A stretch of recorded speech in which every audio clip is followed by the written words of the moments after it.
पाकिस्तान में पिछले 24 घंटे से मोदी और योगी की बातें हो रही है। सर्जिकल अटैक और जंग की चर्चा चल रही है और उसकी वजह है 24 घंटे पहले हिंदुस्तान का एक बड़ा फैसला, जिसमें भारतीय सेना के लिए हजारों करोड़ के हथियारों का ऑर्डर दिया गया है। इसमें अटैक करने वाले ड्रोन से लेकर लाखों बंदूकें और कई घातक हथियार शामिल हैं। पाकिस्तान को हथियारों से डर लगता है, लेकिन वो मोदी और योगी की जोड़ी से कितना परेशान है, आज की पहली स्पेशल रिपोर्ट में इस पर नजर डालिए।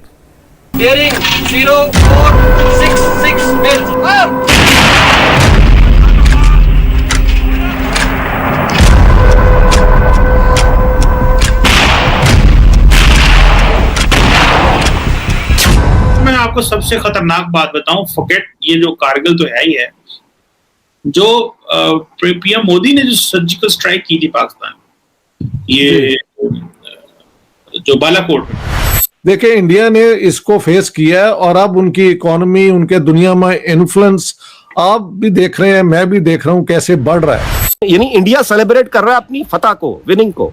हम अपनी शिकस्त को सीखना तो क्या डिस्कस करने भूल गए हैं, मुकम्मल तौर पे भूल गए हैं। आप नहीं समझते पाकिस्तान ने बहुत देर कर दी और इनको बहुत पहले हमें फैसले कुछ कर लेने चाहिए थे कि शायद ये अगर पहले फैसले कर लेते तो हमारी जान जो है वो छूट जाती। आज का दिन हम सबको याद होना चाहिए असूली तौर पे, लेकिन किसी को याद नहीं है 26 जुलाई। कारगिल के बाद भी पाकिस्तान के खिलाफ ऑपरेशन विजय जारी है। 23 साल पहले इंडियन आर्मी ने पाकिस्तान को ऊंचे पहाड़ों से भगा दिया था।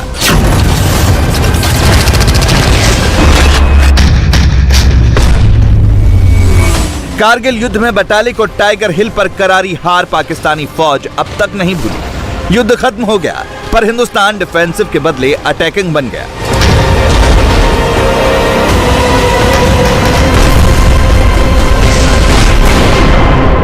मैं आपको सबसे खतरनाक बात बताऊं, फॉरगेट ये जो कारगिल तो है ही है, जो पीएम मोदी ने जो सर्जिकल स्ट्राइक की थी पाकिस्तान, ये जो बालाकोट में, इसमें इंटरनेशनल कम्युनिटी जो है ना, उसने पाकिस्तान की बात नहीं मानी थी या मौकफ नहीं लिया था कि इंडिया ने ये एग्रेशन किया या इंटरनेशनल लॉ की वायलेशन है। ये बहुत सीरियस क्वेश्चन है, इसको नॉर्मली हम एड्रेस नहीं करते और मुस्लिम वर्ल्ड किसी ने नहीं कहा कि भाई ये इंटरनेशनल एग्रेशन है, इंटरनेशनल लॉ की वायलेशन है। क्या देखिए, उनके पास कैपेबिलिटी है, कैपेबिलिटी पाकिस्तान के पास भी है। स्ट्राइक मारना, मिसाइल चलाना, वो कोई प्रॉब्लम नहीं है, वो पाकिस्तान भी चला सकता है, वो तो कोई मसला नहीं है। क्वेश्चन ये नहीं है, क्वेश्चन ये है कि आपके एक्ट की जो है उसकी लीगैलिटी क्या है and how the world perceives. ठीक है, जंग जो है सिर्फ वो ऑन ग्राउंड नहीं जीतनी होती, इंटरनेशनली भी आपने एक मौका। Overall planning of an operation वो इनके पास कभी भी नहीं है, ना पहली जंग में था, ना 65 में था और ना कारगिल में था। कारगिल की एनिवर्सरी पर पाकिस्तान में मोदी और योगी का डर चल रहा है। मोदी का सर्जिकल स्ट्राइक और बालाकोट वाला टेप बार बार प्ले किया जा रहा है। शहबाज बाजवा को लगता है कि कारगिल के बाद हिंदुस्तान और अग्रेसिव हो गया, घुसकर मारने लगा और पाकिस्तान पीछे छूट गया। कारगिल में विजय भारत के वीर बेटे बेटियों के अदम्य साहस की जीत थी। कारगिल में विजय भारत के संकल्पों की जीत थी। कारगिल में विजय भारत के सामर्थ्य और संयम की जीत थी। कारगिल में विजय भारत की मर्यादा और अनुशासन की जीत थी। कारगिल में विजय प्रत्येक देशवासी की उम्मीदों और कर्तव्य परायणता की जीत थी। कारगिल दिवस पर मोदी का ऐलान सुनकर हर भारतीय को गर्व है, जबकि इस्लामाबाद में खौफ है। कारगिल में हिंदुस्तानी सेना के डर से पाकिस्तानी फौज पीछे हटी। आजकल मोदी योगी से डरकर पाकिस्तान हर मोर्चा छोड़कर भाग रहा है। इस जोड़ी ने इस्लामाबाद को अपने कदम पीछे रखने के लिए मजबूर कर दिया है। कारगिल युद्ध भी स्वतंत्र भारत का एक ऐसा युद्ध है जो भारत पर पाकिस्तान ने जबरन थोपा था। मई 1999 में ये कारगिल युद्ध प्रारंभ होता है और 26 जुलाई 1999 को, यानी आज ही के दिन 1999 को कारगिल युद्ध में भारत की विजय की घोषणा भी हुई थी। लेकिन इस विजय के साथ ही जहां पूरी दुनिया के अंदर पाकिस्तान एक्सपोज हुआ था कि यह कैसे भारत के अंदर घुसपैठ करता है, कैसे इसने भारत पर युद्ध जबरन थोपा है, कैसे पूरी दुनिया के लिए पाकिस्तान अपने आप में एक सिरदर्द बना हुआ है। पाकिस्तान में हिंदुस्तान के भय की दो वजह हैं। एक तो पाकिस्तान को कारगिल वाली पिटाई फिर से याद आ रही है और दूसरा भाजपा की फौज को यकीन है कि हिंदुस्तान से फिर मार पड़ने वाली है। पाकिस्तान खुद मान रहा है कि कारगिल के बाद मुश्किलों की शुरुआत हुई और पिछले 8 सालों में पाकिस्तान के लिए जीना मुश्किल हो गया है। वो क्वेश्चन है कि व्हाट हैपेंड इन कारगिल, हुआ क्या?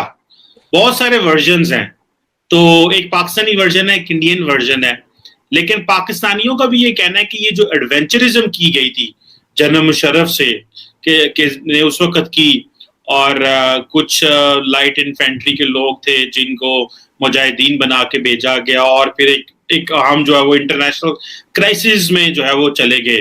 तो आप कैसे देखते हैं इतने साल गुजरने के बाद पाकिस्तान में कभी कारगिल की बात नहीं हुई? क्या समझते हैं हुआ क्या था और हमने उस कारगिल के लेसन से क्या सीखा? उससे तो कुछ नहीं सीखा, नो नथिंग, क्योंकि उसको फॉलो अप भी अगर किया जाए तो पठानकोट है और भी इंसिडेंट है।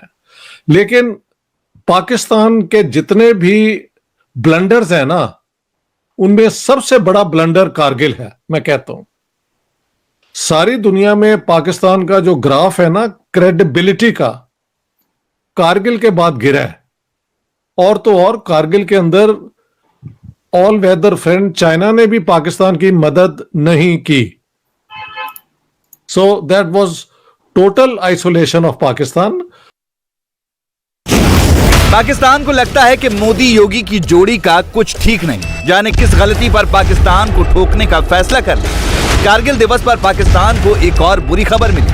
भारत सरकार ने हिंदुस्तानी सेना की ताकत बढ़ाने वाला बड़ा फैसला किया है। इंडियन आर्मी के लिए निगरानी और अटैक करने वाले ड्रोन्स खरीदने की मंजूरी दी गई। भारतीय सैनिकों के लिए 4 लाख गन्स और बुलेट प्रूफ जैकेट्स भी खरीदे जाएंगे। कुल मिलाकर 28,700 करोड़ रुपए से अधिक के हथियार खरीदे जाएंगे। हिंदुस्तान की ताकत बढ़ाने वाली इस खबर ने पाकिस्तान का बैंड बजा दिया। भाजपा ब्रिगेड को लगता है कि हजारों करोड़ की तैयारी उनके लिए हो रही है, यानी लाइन ऑफ कंट्रोल पर जल्द ही कुछ बड़ा होने वाला है। बॉर्डर पर हिंदुस्तान के एक से एक हथियार पाकिस्तान की ठुकाई का इंतजार कर रहे हैं और इस्लामाबाद सांस से रोक कर बैठा है। भारत अमेरिका को यह बताता है कि चाइना हमारे लिए सिक्योरिटी रिस्क और इस बात का फायदा उठा के अमेरिका समेत दी गई यूरोपीय ममालिक से भी सस्ते दामों हथियार लेता है। भारत इसी चीज को बुनियाद बनाकर रशिया से न सिर्फ हथियार खरीद रहा है बल्कि रशिया से सस्ता तेल भी ले रहा है। भारत अपने जंगी हथियारों का 2/3 हिस्सा जो है रशिया से लेता है। बाकी ममालिक में फ्रांस है, इजराइल है, अमेरिका ये शामिल है। इंडिया ने रशिया से S-400 खरीदे थे जो तकरीबन I think somewhere around $5.2 billion की डील थी, और बहुत सारे वो जो हैं वो उनमें से 2 या 3 जो हैं वो आगे हुए हैं। कुछ उन्होंने पाकिस्तान के बॉर्डर पे लगाए हैं, कुछ चाइना के बॉर्डर पे लगाए हुए हैं। और इंडिया आपको पता है टाइम एंड अगेन चेक करता रहता है पाकिस्तान के टेम्परामेंट को, टेम्परेचर देखता रहता है कि पाकिस्तान क्या सोच रहा है। ऑपरेशन विजय में जैसे पाकिस्तान को मटिया मेट किया गया, हिंदुस्तान का मूड आज भी सेम टू सेम है। अब पाकिस्तान को बख्शने के लिए कोई तैयार नहीं। इन सब के बीच पाकिस्तान का माहौल एकदम डिफरेंट है। चाहे कुछ भी हो जाए, पाकिस्तान ना तो गलतियों से सबक लेता है और ना ही गलतियां दोहराना बंद करता है। देखिए, इंडिया ने इसको फेस किया है और अब उनकी इकोनॉमी, उनके दुनिया में इन्फ्लुएंस आप भी देख रहे हैं, मैं भी देख रहा हूं कैसे बढ़ रहा है। अच्छा, इंडियंस की दो बातें सुनाता हूं। वो कहते हैं यार आज तक जितनी जंगें पाकिस्तान ने शुरू की हैं कभी सामने से आके नहीं कर की, जिस तरह के आप अपने आप को बहुत दिलेर समझते हैं। Every time you send some people मुजाहिदीन के कपड़ों में होते आपके अपने वो रेगुलर भी हैं उनके अंदर। यस, 47-48 में यही हुआ, 65 में भी यही हुआ, और कारगिल में भी यही हुआ। 26 जुलाई को पूरे पाकिस्तान में सन्नाटा रहा। ठीक इसके उलट हिंदुस्तान ने अपने शहीदों को श्रद्धांजलि दी, देश के महानायकों को याद किया, दुश्मनों को खत्म करने का प्रण दोहराया और ये सब देख देख कर इस्लामाबाद जलता रहा। आज का दिन हम सबको याद होना चाहिए असूली तौर पे, लेकिन किसी को याद नहीं है 26 जुलाई। ना ही आज के दिन की सिग्निफिकेंस कहीं मीडिया पर है, ना ही हमारी इज्तिमाई याददाश्त में है, ना ही हम जानना चाहते हैं कि आज के दिन क्या हुआ था। लेकिन अगर भारत की जानिब देखें तो वहाँ पे आपको आज 26 जुलाई को बड़ी खुशी मिलेगी।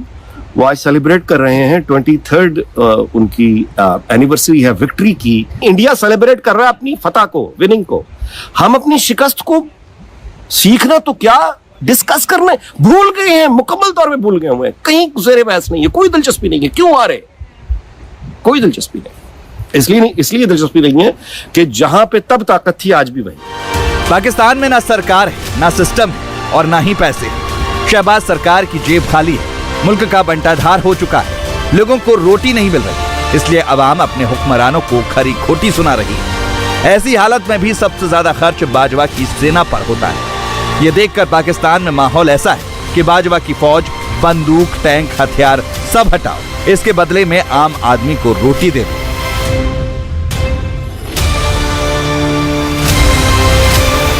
लोगों ने क्या करना है इन टैंकों का, लोगों ने क्या करना है इन बंदूकों का, लोगों ने क्या करना है इन बिल्डिंग्स का, अगर ये बिल्डिंग्स लोगों को रोटियां नहीं खिला सकते। तो ये बहुत बड़ा क्राइसिस है जिसका पाकिस्तान, जिसे आप कह लें कि हम लोग उसमें फंस चुके हुए हैं और हमें बाहर से भी कोई उम्मीद नहीं है। गवर्नमेंट ने कल फैसला किया है कि हम अपने सारे एसेट्स जो हैं, जो मेजॉरिटी ऑफ द एसेट्स हैं, वो हम दे रहे हैं। किसको दे रहे हैं? वो बेचने लगे हैं गवर्नमेंट। अगर वो नहीं बेची तो मसाइल किधर जाएंगे? पाकिस्तान छाती पीट पीट कर रो रहा है। कारगिल से बालाकोट तक इंडिया का ट्रांसफॉर्मेशन देखकर पाकिस्तान को भरोसा नहीं हो रहा।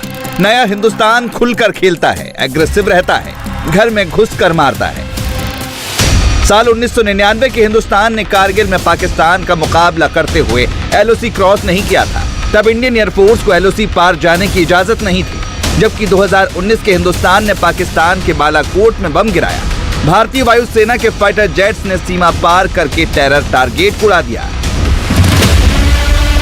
मैसेज क्लियर है, मोदी के हिंदुस्तान का एक ही मंत्र है, पाकिस्तान को कभी माफ मत करो, पाकिस्तान पर कभी भरोसा मत करो। ऐसा सबक सिखाओ कि दुश्मन डर कर रहे। पाकिस्तान जब भी गलती करे उसके घर में घुसकर मारो और सीमा पार से हमले का इंतजार किए बगैर आगे बढ़कर अटैक करो।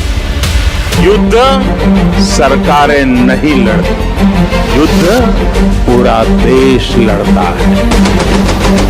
सरकारें आती जाती रहती हैं, लेकिन देश के लिए जो जीने और मरने की परवाह नहीं करते, वो अजर अमर होते हैं। सैनिक आज के साथ ही आने वाली पीढ़ी के लिए अपना जीवन बलिदान करते हैं। हमारी आने वाली कल सुरक्षित रहे, उसलिए वो अपनी आज स्वाहा कर देता है। हिंदुस्तान का पराक्रम देखकर पाकिस्तान का माइंडसेट बदल रहा है। पाकिस्तान में सरकार और फौज दोनों पर दिल्ली का खौफ सवार है। हिंदुस्तान ने हर मोर्चे पर पाकिस्तान का ऐसा पेच कसा कि इस्लामाबाद की सांसें रुक रही हैं। तभी फिर पाकिस्तान ने हाफिज सईद को सजा दी है FATF में से बचने के लिए।